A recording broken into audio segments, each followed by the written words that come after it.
There's a group of human beings in your life who you interact with almost every single day, who you may be undervaluing, underappreciating, and under-tipping without even realizing it. They're the people who bring you your coffee, your food, your packages, your groceries. They even clean your hotel rooms. They're the people holding up the backbone of your daily life. Today, we're going to talk honestly and a little uncomfortably about how to actually be kind to them in a way that costs you something real. Welcome to the Kindness Extremist Podcast. I'm your host, Shola Richards, aka Brother Teresa. I've spoken to tens of thousands of people all over the world about the importance of kindness. And I am obsessed with how we can bring more kindness into our daily lives and restore balance to a deeply unbalanced world. Every episode, I'll give you 3 practical strategies to create a kinder world, and I'll do it in 30 minutes or less. No fluff, just valuable, actionable content that you can implement in your life immediately after listening to help you actively create a kinder world. There's no time to waste. Let's dive in. What's up, my friend? Welcome back to episode 70 of the Kindness Extremist Podcast. I'm your host, Shola Richards, aka Brother Teresa. And as a reminder, if you're not already, please make sure to follow me on Substack at Shola Richards at Substack.com. And if you're enjoying this podcast, the best way to support this work is to leave a rating and a review. Both are deeply, deeply appreciated. I want to open today's episode with a common interaction that most of us probably don't even think about ever. A few weeks ago, I was in line to grab a green tea at a coffee shop out here in Los Angeles, and a woman in a sharp-dressed business suit was ahead of me in line. She was texting furiously on her phone when the barista asked the woman how her morning was going. She responded by saying, "Fine," without looking up from her phone. The barista looked at her briefly, hoping for a moment of respectful eye contact. When that didn't happen, the barista made the woman her drink, handed it to her, wished her a nice day, and then in return, the businesswoman took the drink out of the barista's hand without making eye contact or saying thank you. She basically, in the most pedestrian way possible, just treated the barista like a vending machine. It was as if the barista was a person who just existed in the businesswoman's morning solely to dispense the thing that she needed and then have her disappear from her consciousness the moment she had it. Was this moment cruel? I mean, I wouldn't go that far, but I'd argue that it wasn't kind either. As a former customer service professional, I cannot help but to pay attention to these encounters. And the longer I paid attention, the more I've come to believe that service workers, the baristas, the servers, housekeepers, delivery drivers, cashiers, grocery clerks, gas station attendants, are the single most consistent test of whether our kindness is real or whether our kindness is performative. Because when you're kind to your friends, kindness is easy. They'll reciprocate. When you're kind to your boss, kindness is strategic. Your career might depend on it. But when you're kind to a person who you'll likely never see again, who has no power over your life, who is wearing a uniform that makes them invisible to most of the people around them, that is when we find out who you really, really are. And that's what I'm going to dive into in this episode. Be prepared, family. We're going to get uncomfortably real in this episode, including talking about your wallet. Yes, we're going to have a grown-up conversation about money, specifically a potentially polarizing conversation about tipping and what it actually costs to be the kind of person who's committed to creating a kinder world. I am not going to soften it, so you can't say that you are not warned. You know how we roll in this podcast by now, fam. 3 parts, 3 strategies, and a kinder world. We waiting on the other side. Let's do this. Let me start with a question. Think of the last service worker you interacted with, the barista, the cashier at the grocery store, the driver who delivered your food. Can you remember anything about them? Their face, their name, one specific thing about them as a human? If you're like most people, the answer is no. I'm not trying to make you feel terrible. I want to be precise about what is happening because if we don't understand the mechanism, we can't interrupt it. Sociologists have a name for what happens to people who do high-frequency, customer-facing work. They call it the experience of invisibility. The people doing the work become functionally invisible to the people they're serving. Visible as a role, for sure, but not as a person. The barista is the coffee. The cashier is the transaction. The housekeeper is the towel. The person inside the role becomes the wallpaper of our day, and we walk past them so consistently, the muscle for seeing them stops working altogether. And this is not a moral failing in the usual sense. It's a brain conservation strategy. Our brains are processing thousands of inputs per minute, trained to filter out anything that does not require a decision from us. The barista does not require a decision, so our brain files her under unimportant and moves on. The fact that she's a human being with a name, a story, and a body that gets tired, that information does not make it into our conscious awareness because these interactions we're running on autopilot. But the autopilot mode is not neutral. When we do not see a person, we do not treat them well. When we do not treat them well, they go home at the end of a long shift, carrying the cumulative weight of 100 interactions in which they were invisible. And then they'll show up the next morning to do it all over again, often for wages, even with tips, leave them choosing between rent and groceries. This is just not okay, and I sincerely hope that you're with me on this. Let me give you a real number for you to wrap your mind around. The federal tipped minimum wage in the United States is $2.13 an hour. That number was set back in 1991 and has not been raised in over 3 decades. Tipped workers are supposed to make up the difference through tips. And when they do not, the employer is technically required to make up that gap, but in practice, that protection is patchy at best, and the burden of advocating it falls on the worker. Please reflect on this. The cheerful friendliness that we see across the counter is being delivered by people who are usually carrying a level of financial pressure that we in our insulated daily life as customers may not ever stop to consider. And the first move in being kind to them is to stop pretending that we do not know this. More on this to come in part 2. But first, let's get back to my invisibility point. I'll give you a quick personal example. Last year, I was traveling for an event, and I stopped at a sit-down restaurant inside of my hotel to grab a bite to eat. The server was an incredibly kind woman. I'll call her Stephanie. It was slow at the restaurant, so I asked her how long she'd been working there. She said 16 years. I asked her how many shifts she works in a typical week. She said 6. I asked her if she had kids. She lit up, and she said she had 2 boys, one in middle school, one in high school, both straight A students. We had an absolutely lovely conversation. This may sound weird to you, but after dinner, I went back to my hotel room and I felt something that I can only describe as ashamed. How many restaurants have I visited regularly over the years back home in Los Angeles and failed to connect more meaningfully with the servers who I see all the time? No, to be clear, I'm not saying that I need to find out every single server's life story when I sit down to eat at a restaurant, but looking back on it now, back then, I wasn't much better than the businesswoman who I mentioned in the episode intro who treated the barista like a vending machine. After that dinner, I became awake to the idea that I need to do better in these interactions. And the wildest part is that it's such an easy lift to do better, and I'll explain how to do that shortly. But first, it is worth remembering that Stephanie is not unique. There's a Stephanie in your coffee shop. There's a Stephanie at your grocery store. There's a Stephanie at the dry cleaner that you've used for years. And the only thing standing between you and seeing these folks is a 5-second decision to actually look up. So here is the first kindness strategy of the episode. I want you to do what I call the service worker reframe. Here's how this works.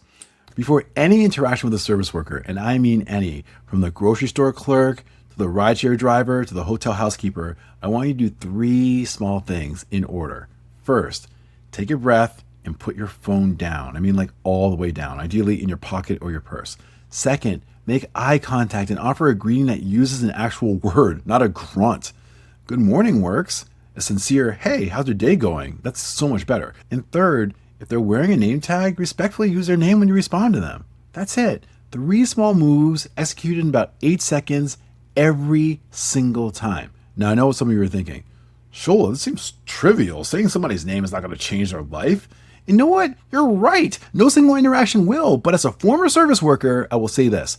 There's something very powerful and sadly exceedingly rare in these days to enjoy the experience of being treated like a person by another person for 30 seconds in a day, where customers are treating them as NPCs in their daily shopping game.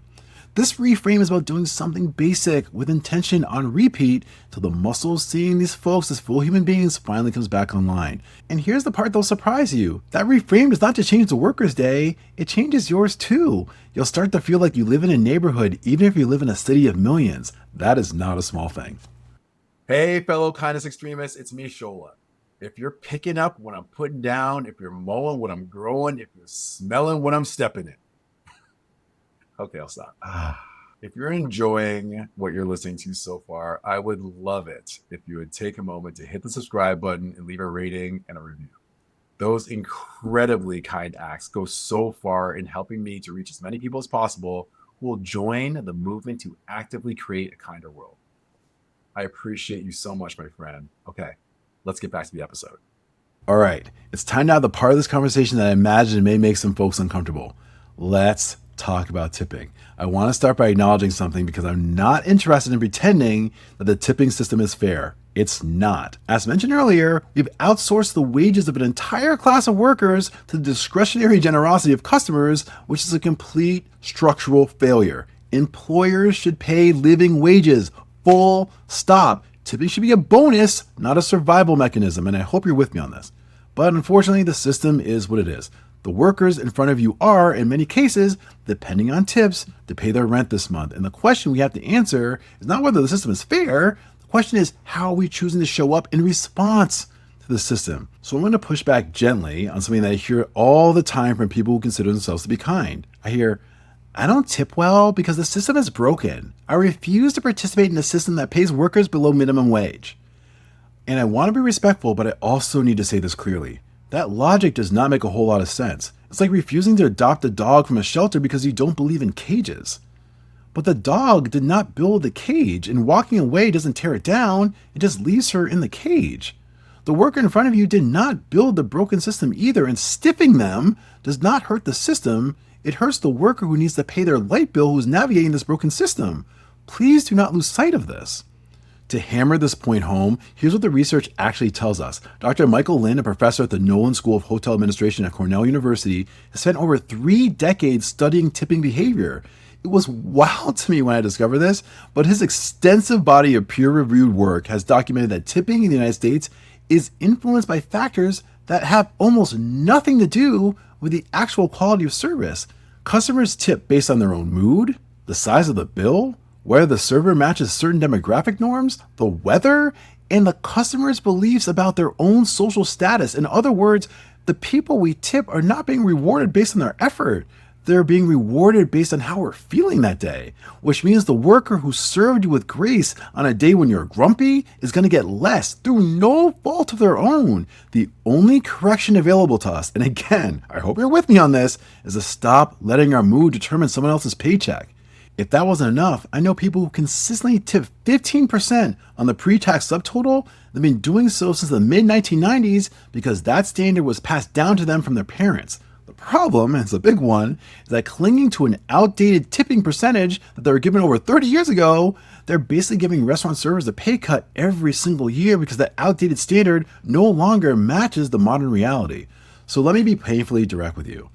The 15% tip is no longer an act of kindness. For restaurant server, as mentioned earlier, the federal tipped wage has been frozen at $2.13 an hour since 1991, while the cost of living has more than doubled in many cases. For your rideshare and delivery drivers, there's no tipped wage at all. They're gig workers burning through their own gas, their own car, their own everything. Different systems, same reality. The people serving you are getting squeezed, and 15% is the floor that barely allows us to remain in compliance with social norms. And kindness, at least the kindness that we talk about in this podcast, is not a floor activity. So here is the second kindness strategy of the episode. I want you to do what I call the new baseline tip. Here's how this works. I'm going to make the firm suggestion that from here forward, our default tip, unless the service is genuinely, demonstrably taken to the manager bad, should be 25%. 25. At a sit-down restaurant, at a bar, on a takeout order from a small business you care about, at the salon, in the rideshare, on the food delivery app, I'm making a plea that 25% should be the new baseline.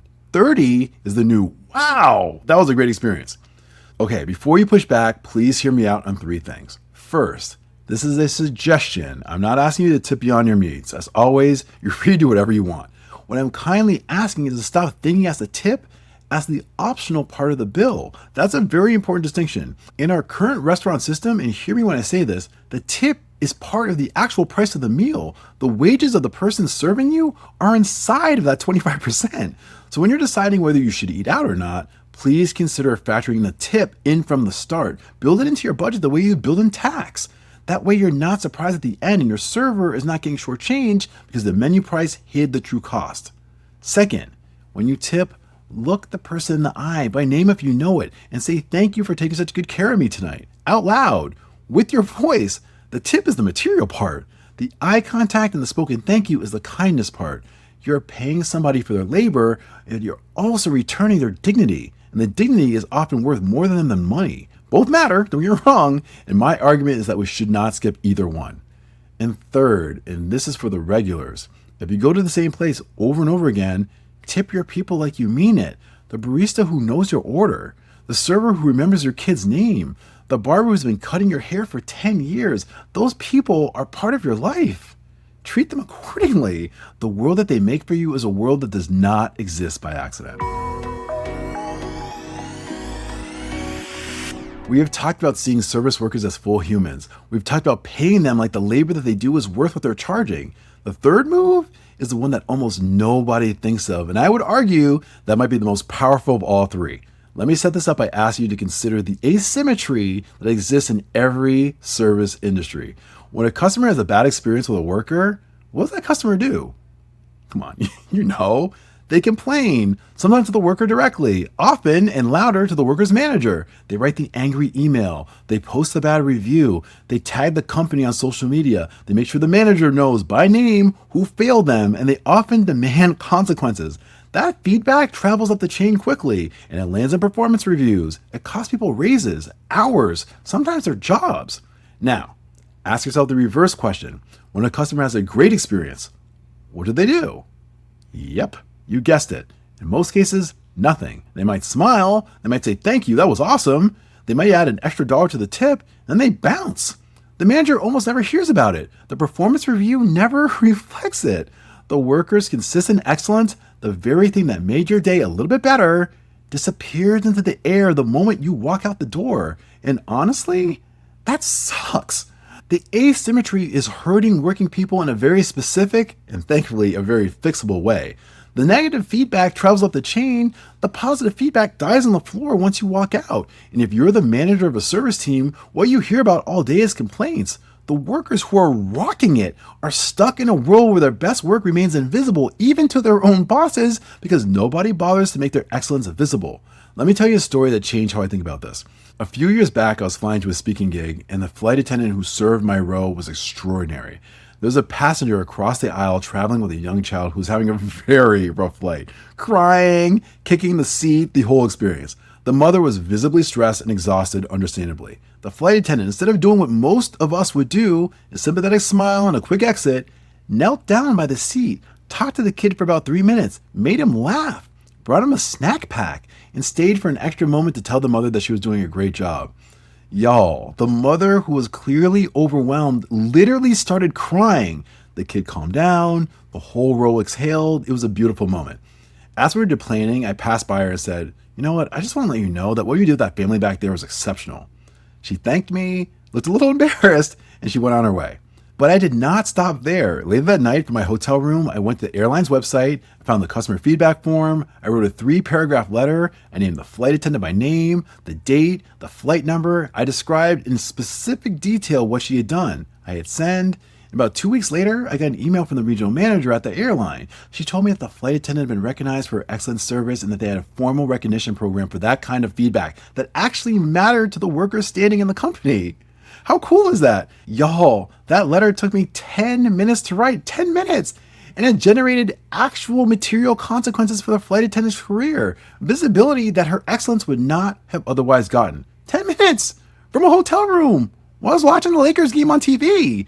Most of us never do that. Most of us, when a worker is exceptional, just walk away with a warm feeling that goes literally nowhere. And then we wonder why service feels like it's collapsing in our country, when the truth is the people who are doing it well are starving for the acknowledgement that we are not bothering to give to them. So here's the third kind of strategy of this episode. I want you to do what I call the manager praise practice. Here's how this works. Anytime a service worker does something for you that goes beyond the basic transaction, I mean truly goes beyond, you commit to finding that worker's manager and reporting it within 24 hours. The mechanics are not complicated. In person, you ask, hey, is there a manager I can speak to for a moment? When the manager comes over, you say, hey, I just want to let you know how amazing Sean was tonight. I want to be specific because I know that it matters. And then you list 2 or 3 concrete things, not vague compliments, but actual behaviors like, he knows that my mother's having trouble reading the menu and offered to read her the specials. Or he remembered that we asked for no dairy and double checked with the kitchen himself. Specific, behavioral, and named. If the work is from a national chain, you follow up online. The corporate feedback form, the social media tag, you name the location, the date, the worker, you write 3 or 4 sentences, you hit send. It takes 10 minutes, maybe less. Here's the thing that I really want you to hear. The whiners and complainers of the world, they're dialed in. They have systems, they get on the phone fast, they know the words to get the companies to freak out and take action. However, the ones who offer praise, unfortunately, do not operate in the same way. They just feel the warm feeling and then just move on with their day. However, if you become the person who matches the energy and the specificity of the complainers, but on the other side of the equation, you become one of the most powerful forces of kindness in the lives of the working people you encounter. Your praise will land in their files. It will affect their raises. It will protect them on the day they have a bad shift. You are not just giving a compliment. You're enhancing their careers and their lives. Be a person whose praise is louder than most people's complaints. That is the most powerful move that we can offer. Okay, my friend, we covered a lot in this episode. We tackled an area of daily kindness that I think is one of the most under-discussed and overdue in modern life. How we treat the service workers who hold up the architecture of our daily existence. The people who make our coffee, deliver our food, ring up our groceries, change our hotel sheets, and drive us where we need to go. In part one, we talked about the invisibility of service workers, the brain mechanism that produces it, and the cost of letting that autopilot run our lives. We committed to the service worker reframe. Phone down, eye contact greeting, name used if you have one, a 5-second discipline executed on repeat until the habit of fully seeing their humanity comes back online.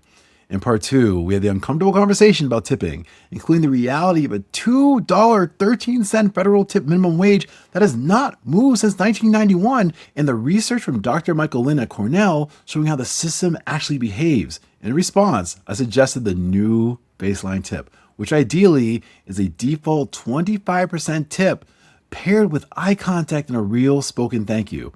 And in part three, we talked about the asymmetry of complaint versus praise in service industries. And we committed to the manager praise practice, becoming a person whose specific behavioral name by worker praise reaches the boss within 24 hours every single time, building a record for the working people in your life that matches the speed and the detail of the people in this country who only know how to complain. Let me bring this all home, y'all. I've mentioned this in numerous episodes, so why not do it again? There's a version of kindness that costs us nothing and changes nothing. The polite nod kindness, the smile and move on kindness, the be nice to the staff kindness that is the bare minimum of polite society for as long as polite society has existed. That is not what we do on this podcast. What we do on this podcast is the kind of kindness that costs us something. Our attention, our money, our time, the willingness to look up from our phone, the willingness to tip more than what we learned way back in the 1990s when parachute pants were still cool, the willingness to spend 10 minutes writing a letter for someone you'll never see again. The service workers in our lives are showing up for us, showing up tired, showing up underpaid, showing up in uniforms that make them invisible to most of the people walking past them. The question that I want to leave you with is whether you're going to be the kind of person whose presence in their day makes them feel like the gift was worth giving, or the kind of person that lets them disappear back in the wallpaper of your day.